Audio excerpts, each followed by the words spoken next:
Continuamos en Marcas que dejan huellas, el networking de la radio a través de Planeta 103.4, la FM. Hoy un programa donde vamos a estar, ya comenzamos a hablar del dinero. Hablamos anteriormente con Montserrat, que hablamos acerca de la inversión en dinero. Ahora vamos a recibir a nuestro segundo invitado, Antonio del Barco, que es especialista en servicios financieros y que ya está en nuestra línea telefónica. Bienvenido, Antonio, ¿cómo estás?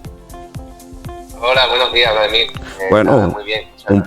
Un placer saludarte desde Valencia. Aquí estamos celebrando las fallas. ¿Has venido alguna vez a las fallas por estos tiempos a Valencia? No. Pues Sí, bueno. he tenido un amiguete que ha estado ahí unos días en Valencia y ya había subido algún vídeo, pero no he ido, tengo ganas de ir. Bueno, tienes que venir. Aquí te vamos a atender con todo el cariño del mundo. Nosotros aquí en Valencia pues disfrutamos de esta fiesta a todo lo grande. Es un momento importante que tiene mucho que ver también con el dinero, porque las fallas se han convertido en ese evento que genera una cantidad de ingresos a la ciudad, y de eso queremos hablar contigo. Vamos a hablar de dinero. Tú eres especialista en servicios financieros. Cuéntanos un poco quién es Antonio del Barco y cómo se especializa, en qué se especializa Antonio del Barco en cuanto a gestiones financieras, servicios financieros, consignación financiera. Cuéntanos un poco acerca de esto y cómo nos puedes ayudar a nuestra comunidad con tu consejo y tu experiencia. Sí, bueno, como bien dice, yo soy Antonio del Barco, yo soy de Llerena, un pueblecito al sur de Badajoz. Llevo 10 años, ahora hago 10 años en el sector financiero. Empecé en una parte totalmente diferente, la parte de ahorro e inversión. De hecho, Montserrat he tenido la suerte de hablar con ella recientemente, nos conocimos y hablamos sobre estos temas.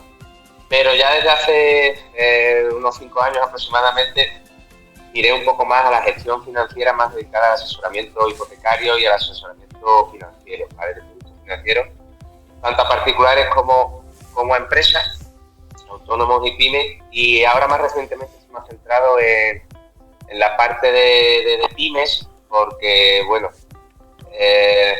todo esto va marcando el camino, el ir encontrándote con diferentes clientes y vas viendo las necesidades y los problemas que podemos tener en el día a día, los que somos autónomos o tenemos pequeñas empresas. Y lo que ofrezco es eso, servicios financieros, de control y de gestión financiera, principalmente para pymes.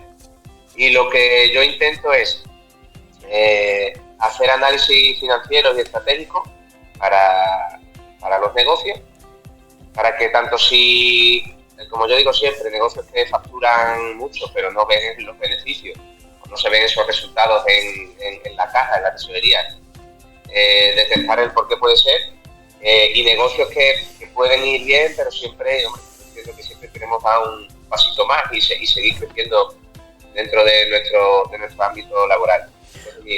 Entonces, Cuando tú estás asesorando una empresa o comienzas a conversar con una empresa que te pide tu servicio, ¿dónde te fijas más? ¿Cuáles son esas preguntas iniciales donde tú comienzas a tener esa información que te va a permitir darle a este posible cliente una salida o un resultado que hasta ahora no tiene? Sí, pues es sencillo. Ya hace mucho tiempo aprendí a que lo primero que hay que hacer es escuchar y entender el negocio de la persona que tienes enfrente. A veces tendemos a generalizar y ningún negocio se parece nada, tanto por la persona que lo pueda dirigir, por los trabajadores que pueda tener o el propio negocio en sí. Entonces, lo primero que hago siempre es preguntar que me cuente su negocio, ¿vale? Cómo trabaja, qué es lo que hace y dónde cree esta persona, cree este dueño o dueña del negocio que puede tener el problema. ¿Qué es lo que ve? Hace 2 o 3 días con un cliente se lo pregunté, digo, dime cómo es tu negocio, yo lo tengo que entender porque lógicamente no conozco la operativa de todos los negocios, y explícame en qué crees tú.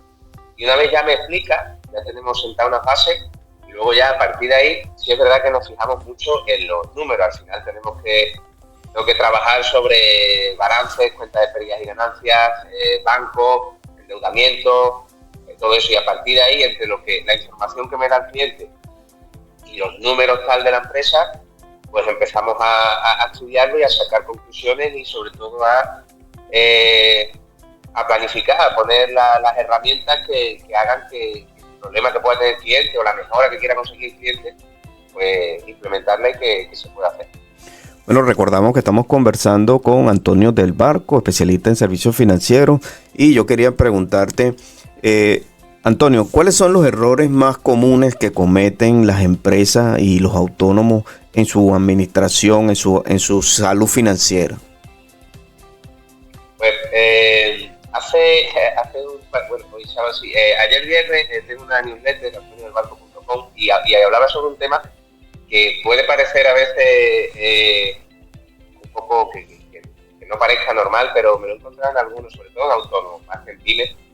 Un error muy común. El primero de todos es que se suele tener una sola cuenta para todo, para el ámbito personal y el profesional. Eso provoca en muchos, sobre todo autónomos, que el descontrol sobre todo de gastos, sea importante y no sepamos de dónde viene y a dónde va el dinero. Y que haya problemas de caja al final de cada mes. Otro de los problemas importantes es endeudarse es bueno dependiendo de cómo se use. Pero sí es verdad que lo que me encuentro en ocasiones, y yo lo digo siempre, a mí me ha pasado, ¿vale? Como digo siempre, en casa de herrero, cuchillo de palo, es un mal endeudamiento, es decir, no tener productos financieros adecuados a lo que se necesita en ese momento. Es decir, empresas que a lo mejor necesitaban pólizas de crédito que son para la liquidez, para el día a día, para pagos más recurrentes, pues a lo mejor tener contratado un préstamo que es a largo plazo, ¿vale? Y ejemplos así. Ese es otro de los problemas importantes. Y otro muy importante es que no se planifica bien la tesorería. Muchas empresas, muchos negocios con los que he trabajado,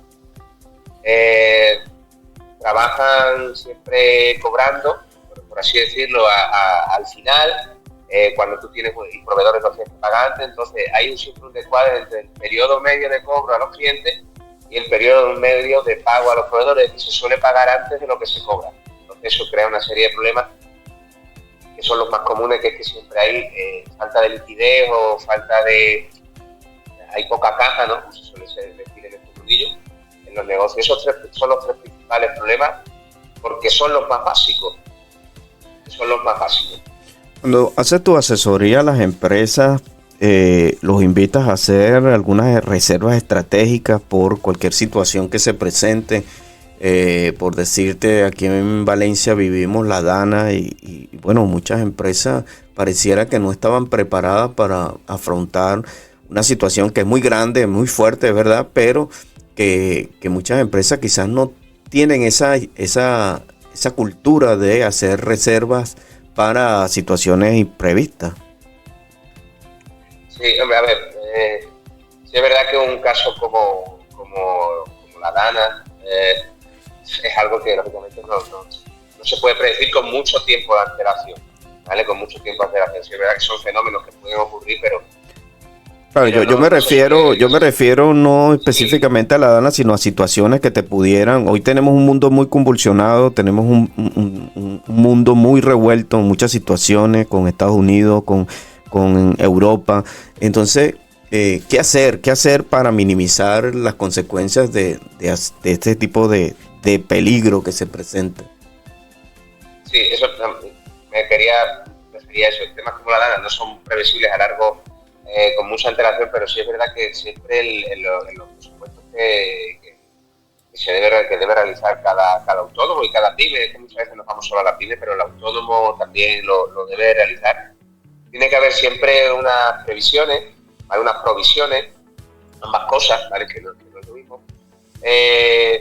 Por hechos que pudieran pasar, aunque no son ciertos, no se saben, pero sí es verdad que siempre hay que tener ese margen de seguridad ante posibles cambios económicos, ante posibles, yo qué sé, por ejemplo, autónomos que puedan tener una enfermedad, darse de baja, si tienes trabajadores conocidos, por suerte, algún compañero que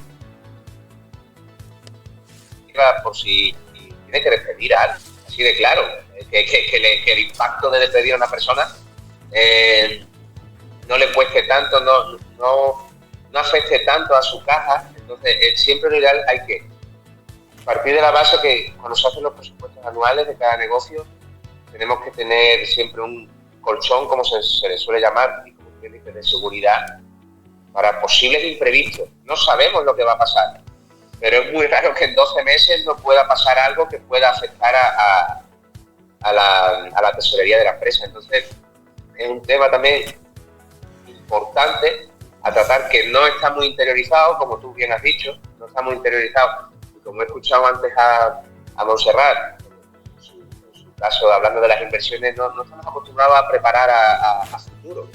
Y ya no estoy hablando, como decía ella, de pensiones y demás, estoy hablando que tienes un negocio y en 12 meses pueden pasar muchísimas cosas. Entonces, es importante también hacer esas provisiones por si hay algún cambio dentro de tu negocio, algo que pudiera alterar lo que es la tranquilidad. Sí. Antonio, quiero darte las gracias por la entrevista, pero quiero dejarte una pregunta para que nos responda antes de que concluya la misma. Es dos cosas.